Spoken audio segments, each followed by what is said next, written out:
Hello दोस्तों, आज का हमारा टॉपिक है फ्यूचर इंडेफिनिट टेंस। दोस्तों, अगर बात करें कि इस टेंस के सेंटेंसेस को पहचाने कैसे, तो मैं आपको बता दूं कि किसी भी सेंटेंस के मेन वर्ब के साथ गा, गे या गी आता है। जैसे सेंटेंस को देख लेते हैं, मैं तुम्हारा इंतजार करूंगा। अब देखिए, ये सेंटेंस है। हम वहां जाएंगे, ये भी एक सेंटेंस है। वो मेरे साथ डांस करेगी, ये भी एक सेंटेंस है। मैं तुमसे शादी करूंगा, ये भी एक सेंटेंस है।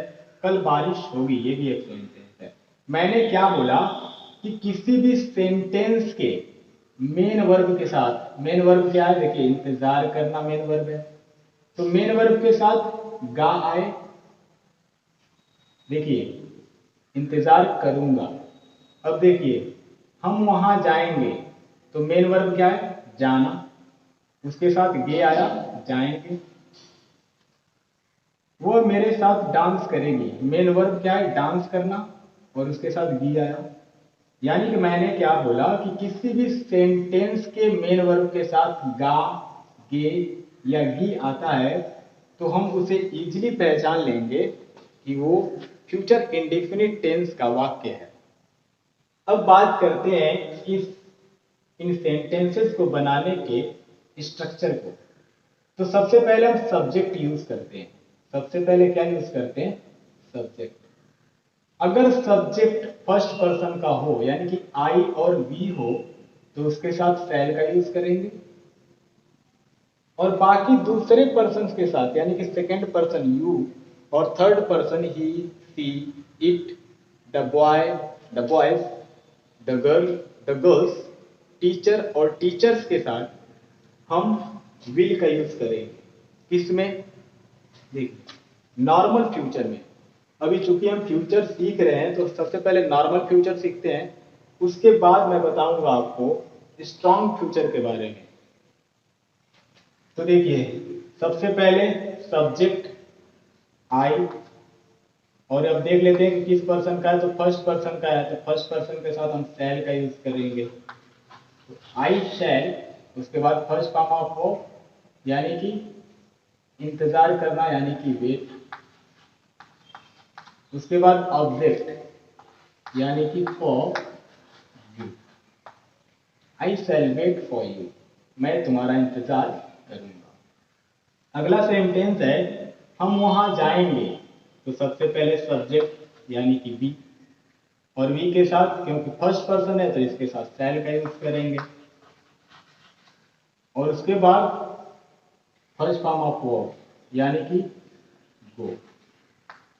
अब उसके बाद ऑब्जेक्ट है वहां, तो हम लिखेंगे यहां there. We shall go there, यानी कि हम वहां जाएंगे। अगला सेंटेंस है, वह मेरे साथ डांस करेगी। वो मेरे साथ डांस करेगी। तो सबसे पहले सब्जेक्ट, और अब देख लेते हैं सब्जेक्ट किस पर्सन का है। अगर फर्स्ट पर्सन का होगा तो हम उसके साथ शैल का यूज करेंगे। अगर दूसरा होगा कोई सेकंड पर्सन या थर्ड पर्सन, तो उसके साथ विल का यूज करेंगे। देखिए थर्ड पर्सन का है, तो हम यहाँ पर विल का यूज करेंगे। फिर उसके बाद फर्स्ट फॉर्म ऑफ वर्ब, यानी कि डांस करना, तो डांस। तो उसके बाद ऑब्जेक्ट है मेरे साथ, तो with me. She will dance with मी, वह मेरे साथ डांस करेगी। अगला सेंटेंस है, मैं तुमसे शादी करूंगा। मैं तुमसे शादी करूंगा। तो सबसे पहले सब्जेक्ट, और देखिए फिर सब्जेक्ट फर्स्ट पर्सन है, तो इसके साथ शैल का यूज करेंगे। उसके बाद फर्स्ट फॉर्म ऑफ वर्ब, यानी कि मैरी। फिर उसके बाद ऑब्जेक्ट, यानी कि you. I shall marry you, मैं तुमसे शादी करूंगा। अगला सेंटेंस है, कल बारिश होगी। तो देखिए सबसे पहले इट का यूज करेंगे। उसके बाद देखेंगे इट क्या है, तो ये थर्ड पर्सन है, तो इसके साथ विल का यूज करेंगे। It will. इसके बाद रेन, यानी कि main verb first form of वो कब होगी, कल। इसके लिए टुमारो का यूज करेंगे। It will rain tomorrow. अब देखिए, अगर इसका नेगेटिव बनाना हो, तो हम अमूमन क्या करेंगे, विल या शैल के बाद नॉट का यूज करेंगे। जैसे मैं तुम्हारा इंतजार नहीं करूंगा तो आई शैल नॉट, यानी कि शैल के बाद नॉट का यूज करेंगे। अगर वही बोला जाएगा हम वहां नहीं जाएंगे, हम वहां नहीं जाएंगे, तो शैल के बाद फिर नॉट का यूज करेंगे, we shall not go there. वह मेरे साथ नहीं डांस करेगी, तो यहां होगा शी विल नॉट, विल या शैल के बाद नॉट लगाते हैं, तो she will not dance with me. अगर वही मैं तुमसे शादी नहीं करूंगा, शादी नहीं करूंगा, तो ये होगा आई शैल नॉट, ठीक है, शैल और मैरी के बीच नॉट का, यानी कि शैल के बाद नॉट का यूज करेंगे, तो आई शैल नॉट मैरी यू। वही अगर मैं कहूं कि कल बारिश नहीं होगी, तो it will not rain tomorrow. वहीं अगर हम इसको इंटरोगेटिव बनाएं, तो सबसे पहले हम देखेंगे सेंटेंस में WH वर्ड्स है या नहीं। अगर कोई सेंटेंस के बीच में कब, क्यों, कैसे, किसने, किसको, कहां आता है, तो सबसे पहले उसकी अंग्रेजी बनाएंगे। और अगर कोई सेंटेंस क्या से शुरू होता है, तो सबसे पहले विल या शैल का यूज करेंगे अकॉर्डिंग टू सब्जेक्ट। सब्जेक्ट के आधार पर सबसे पहले विल या शैल का यूज करेंगे। एग्जाम्पल देख सकते हैं आप। अगर मैं कहूं मैं तुम्हारा इंतजार क्यों करूंगा, मैं तुम्हारा इंतजार क्यों करूंगा, तो सबसे पहले वाई, फिर उसके बाद अकॉर्डिंग टू सब्जेक्ट विल या शैल। तो मैं तुम्हारा इंतजार क्यों करूंगा, तो आई होगा, तो आई के साथ शैल का यूज करते हैं, तो यहां पर लिखेंगे शैल। वाई शैल आई, यानी कि उसके बाद सब्जेक्ट आई, उसके बाद फर्स्ट फॉर्म ऑफ वर्ब यानी कि वेट फॉर यू। जनरली हो गया why shall I wait for you, question mark, मैं तुम्हारा इंतजार क्यों करूंगा। अगर वही कोई कहे कि क्या हम वहां जाएंगे, क्या हम वहां जाएंगे, तो सिंपली क्या करेंगे, शैल को उठाकर पहले रख देंगे। देखिए कैसे, शैल वी गो देयर। अगर ये होगा क्या हम वहां जाएंगे, तो ये क्या हो जाएगा, शैल वी गो देयर। अगर वही ये होता वो मेरे साथ डांस क्यों करेगी, वो मेरे साथ डांस क्यों करेगी, तो ये क्या हो जाएगा, वाई। उसके बाद देखेंगे सब्जेक्ट क्या, उसके अकॉर्डिंग विल या शैल का यूज करेंगे, तो why will she dance with me.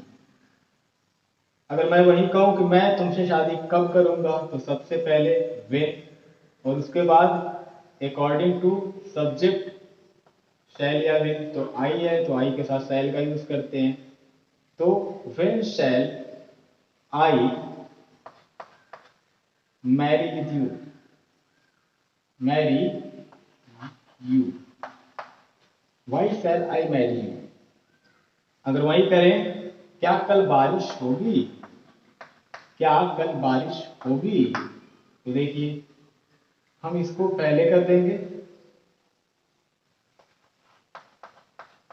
Will it rain tomorrow, will it rain tomorrow.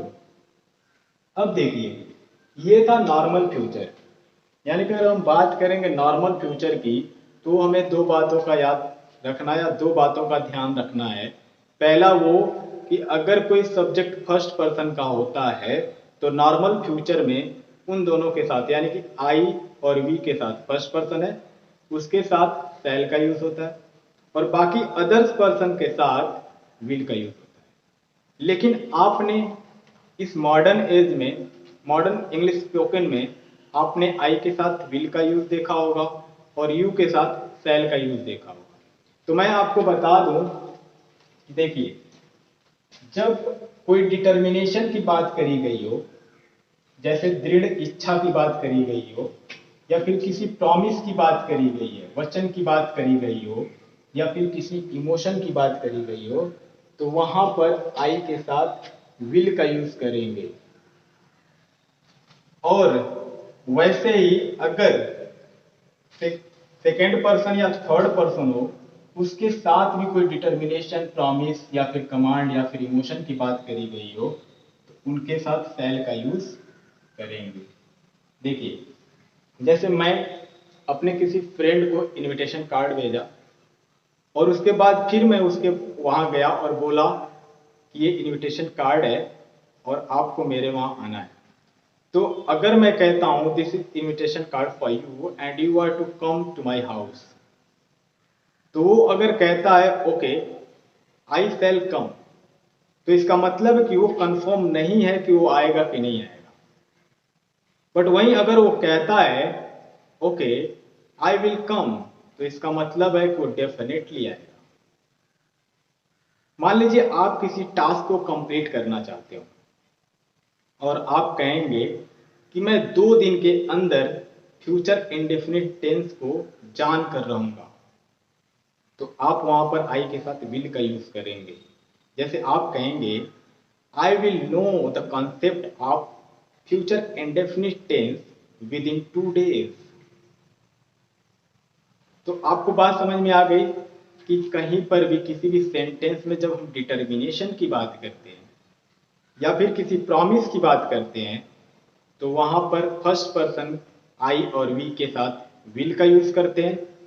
और वहीं अगर दूसरे पर्सन हो यानी कि सेकेंड पर्सन और थर्ड पर्सन की, अगर उसमें भी अगर हम प्रॉमिस की बात करते हैं या डिटर्मिनेशन की बात करते हैं, तो यू, ही, सी, इट और दे के साथ शैल का भी यूज करते हैं। अगर वहीं हमें किसी से परमिशन लेना हो या फिर किसी से आज्ञा लेना हो, तो हम क्या कहते हैं? शैल वी गो, क्या हम जाएं?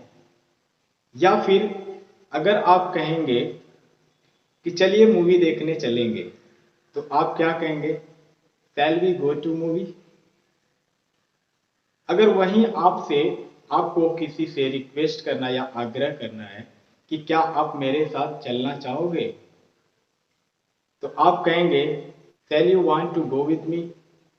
तो सिंपली आप समझ लीजिए कि नॉर्मल फ्यूचर में हम फर्स्ट पर्सन आई और वी के साथ शैल का यूज करते हैं और बाकी अदर्स पर्सन के साथ, सेकेंड पर्सन या थर्ड पर्सन के साथ विल का यूज करते हैं।